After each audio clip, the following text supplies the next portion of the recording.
One of the ways to win big in the music business is to have a presence online, whether that's your music streaming or it's creating video content. To create video content, you must understand how to make effective video content, how to build an audience, when to drop this, and how to make it make sense with you and your brand. Somebody that knows a thing about doing that is my boy Rug right here, who has 15 million subscribers on YouTube. You don't get to that number unless you understand how to make effective video content. And this guy knows how to do it, and he's going to teach you how to do it as well. Get familiar, Rug. Let's go. Let's do it. So let's start. I'm a kid. I wake up in my room one day. I want to get cracking online. I want people to know my music. What is the first thing I should do to effectively make content that people can recognize me on YouTube? I think one of the bigger things is to kind of study the YouTube scene. Go on YouTube, see what's working for other people, see what other people are doing. And if you want to go ahead and create your own YouTube channel, one of the biggest things that I tell my fans that come up to me and ask me like for advice is consistency. Because when I first started, I used to upload basically every single day for like 3 years. Right. And that, even if I didn't grow big from that, like it still got my name out there a little bit. It's like, oh, this guy uploads every day. He's got a good personality, which is one of the other things I was going to talk about, is always be yourself. Right. Like no matter what, don't try to fake a personality to be someone you're not online, because your fans want to know who you are personally. Like you want to have a special connection with your fans. And I think I did a good job with that by staying true to myself and always just being myself on camera. So anytime I meet fans in public and stuff, they kind of know who I am. Right. So be yourself, consistency, and honestly, like as cliche as it sounds, just work hard. Like surf the internet, see what other people are doing, see what's doing good for them, and maybe like do a little twist on it and have your own twist on something. So it's one thing to create content. It's another to have effective content that people want to keep coming back and seeing what you're doing. Yeah. How did you have enough material to come up with a video every single day? Ooh. See, that's where the tough part is, but that's where you have to just keep pushing. Right. Again, like surfing the internet and seeing what's trending and having friends to like ask questions like, yo, what do you think will do good? What do you think my fans would want to see? Right. So obviously having like a good group of people around you that understand the YouTube space and like the video creation space helps a lot. Right. So yeah, I had a lot of friends that would help me out with content here and there. So I'm a musician. Uh-huh. I'm a rapper. I'm a singer. I'm a DJ. I'm a producer. I don't really make funny videos, or I don't really maybe have the personality that you have. I'm just a great artist. Yeah. What would you recommend or suggest for someone like that to do to get my music heard via YouTube? So you don't have to be like this funny comedian to have a big channel.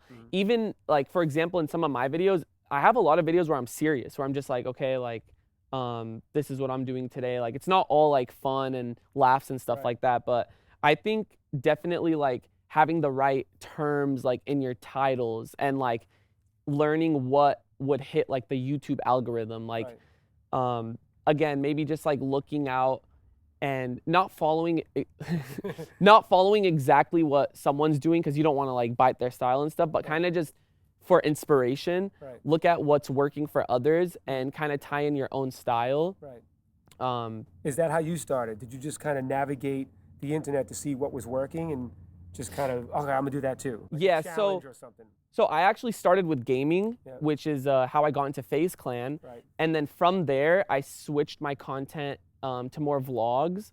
So I basically just did like a prank. Like I just wanted to try a prank, and that blew up. And I feel like that right there, some of it is luck. I'm not gonna lie. Like you could sometimes get lucky with a viral video, but then right after that, you have to stay consistent and let the new people that come to your channel know who you are as a person.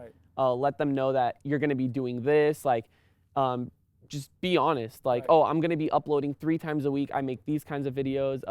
My name is this. Like, again, just being yourself and stay consistent. And it's like you're saying, it's engaging the audience. It's engaging people and getting familiar with them, building a relationship with them. Number one. Feel like they know you. Number one. What to expect from you. Yep. So how does one begin to build, okay, I'm making this great content? Because there has to have been times that you made stuff that you like, this is definitely, people are gonna love this. Yeah. And it didn't perform as well Happens as you a wanted lot. it to perform. So what happens when you make something that you think is killer and it doesn't perform? Do you leave it? Do you take it down? Do you just keep making more stuff and hope people catch up to it? You definitely keep it up. You don't want to like delete it because you're happy with it. Just because it didn't perform well doesn't mean you have to like take it down. But anytime a video performs like not as good as I expected, you just have to like move on. Just say, okay, what's next? Right. What's next? They didn't like this. Let me make something that they will like. Right. And another thing like you were mentioning is engaging with your audience is always just like be personal with them. Like anytime, like for example, I want my fans to think that they're watching a friend. Right. Like anytime I meet them in public, it's like we're talking as like we're friends. I want them to feel comfortable with me. I don't want them to watch my videos and think I'm some like famous celebrity, Right. because that's like that's literally not what I want. Right. The thing that I love about my Well, audience, It is kind of what you are. yeah, I guess, So- yeah, to people like people could say like I'm a YouTuber, a celebrity, something Which like is that. the modern day like television star. Yeah, exactly. Mhm. So with that being said, when I do meet my fans though, I try to make them as comfortable as they can be, and I want them to feel like they're talking to a friend. Right. And I feel like that's number one with growing your audience, not having an ego. Stay humble, stay true to yourself, and stay connected to your audience, because they're the reason you got to where you are today. 100%. So you got to give it all to them, and just yeah. So how would you feel is the most effective way to find and build the audience like you have? Yeah. Is it just putting stuff and they'll discover it? Or do you actually go out and troll or reach out to people, hey, check out my video? There's a lot of different ways you could go about it. When I first started, I paid for this program, like, which it didn't work, but I just wanted to like let people know what I went through, to where it sends out like automatic messages to random YouTube channels, like, yo, go check out my channel. But nowadays it's different. It really is different. It's just more or less like what's trending. Yeah. Like if something is trending, try hopping on that trend. Right. If you get lucky, you'll get the views, and like people will be like, oh, who is this guy or who is this girl? Yeah. They seem interesting. Right. And then they'll look at your other videos in the past, because you'll have posted videos in the past that have flopped, that didn't perform well. But if you do have this one video that blows up, people will start looking back at your other videos and say, oh wait, this guy actually makes good content. Right. And it's just like music. Yep. You put a bunch of songs out, and maybe some of them don't take off, but maybe it's your 4th or 5th or 20th song that finally like makes noise, and everyone's like, oh, let me look into this dude. They go back, and now all of a sudden your 3rd song becomes bigger than the 20th song. Exactly. Because they go and they discover that song. It's crazy how like comparable music and like content creation is. Like it kind of all is in like the same field. They go hand in hand. You need the content to complement and support the Yeah. music, and vice versa. You need music for your video content. right? Yup. So what is an effective way to make people pay attention? Like how important is like a thumbnail and whatever the title is? Extremely important, because you can make the greatest video in the world, and if you just like don't take a good thumbnail and you just don't have a good thumbnail, that video could just flop, and you just made one of the best videos ever, but the thumbnail's not eye-catching. It's not appealing to the audience. Right. So titles and thumbnails are actually like the most important part of a video. You could actually, people could watch a whack video with an important title and thumbnail.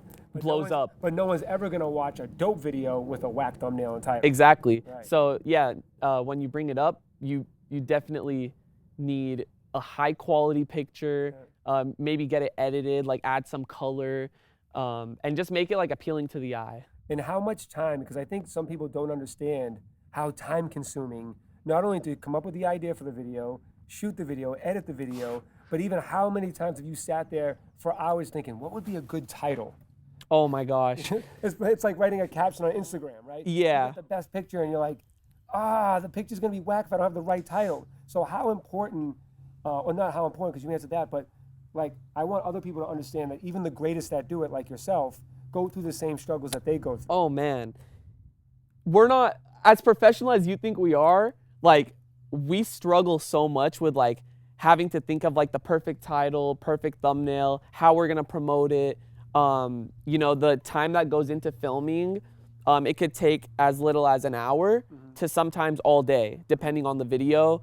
Right. When I first started, I had to edit my own videos, of course, because I didn't have like that base built where I could have a team yet. Right. So I spent, I would say like 6 hours a day on filming, editing, uploading, and like having the title ready and stuff, I say 6 hours out of my day. So let's just say like a regular school day. Yeah. A school day of All just day in school. Every yeah. class was your video. But the difference between that is that this was actually fun. Right. Like it's fun. It's something that And you you make love money to from do. it. You make money and it's just something you love to do. That's when I got into it. It was like my hobby. I was like, dude, it's so cool. It's like you don't even see it as a job. Right. You see it as like, oh, this is fun. This is my daily life. Yeah. But it does come with work. Right. So yeah, I'd say like 6 hours. And then when I started like blowing up on YouTube and stuff, I started building a team. I started getting an editor, a cameraman, which helps a lot, and it takes away stress from you because they help with a lot of other things. So it would probably say like on an average like work day today would probably be like 3 to 4 hours. Right. So in conclusion, what he's saying to build an audience and have effective content on YouTube is be consistent, be a good person, engage with your audience, build a relationship with them, communicate with them, relate to them, respond to them. Do you go in your comments and respond to people and talk to people? More than you can imagine. Right.